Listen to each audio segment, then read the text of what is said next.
बात और सुन लीजिए, जब दाने दाने के लिए मुहताज थे सज्जन, बेन के शासनकाल में कोई क्रांतिकारी व्यक्ति मुखर नहीं हो रहा था, पृथ्वी ने क्रांति का बीड़ा उठाया।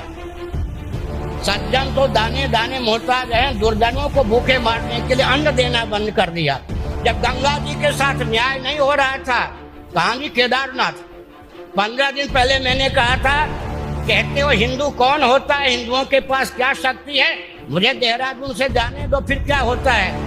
गंगा जी ने अपनी धारा निकाल दी या नहीं, विप्लव अपना स्वरूप दिखाया या नहीं।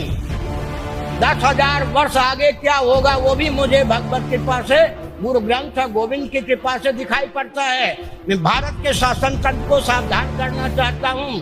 प्रकृति, केंद्रीय और प्रांतीय शासन तंत्र सहित राजनीतिक दलों को निकालने के लिए उद्यत है। अगर आप सुरक्षित रहना चाहते हैं तो भारत को सैद्धांतिक धरातल पर स्वतंत्र करने के लिए अपने पार्टी का आमूलचूल शोधन कीजिए, नहीं तो प्रकृति अब नहीं छोड़ेगी।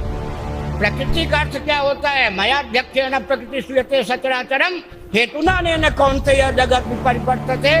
भगवान की शक्ति का नाम प्रकृति है, और प्रकृति के परिकर कौन है? पृथ्वी, पानी, प्रकाश, पवन, आकाश। पृथ्वी, जल, तेज और वायु ऊर्जा के स्रोत हैं।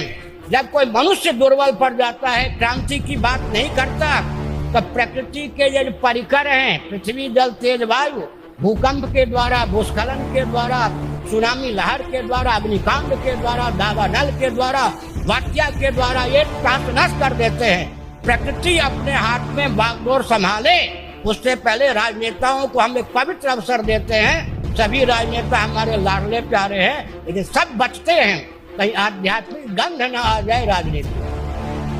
जबकि राजनीति का अर्थ है राजधर्म, राजनीति का अर्थ है छात्र धर्म, राजनीति का अर्थ है अर्थशास्त्र, राजनीति का अर्थ है दंड नीति, और उन्मादी व्यक्तियों के तंत्र का नाम राजनीति नहीं है। अराजक तत्वों की बपौती राजनीति नहीं है।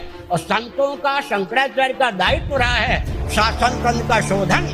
अगर शासन तंत्र शुद्ध होने के लिए तैयार न हो, उसे रसातल में पहुंचाकर, जैसा देश की रक्षा के लिए शासन तंत्र चाहिए वैसा शासन तंत्र दो।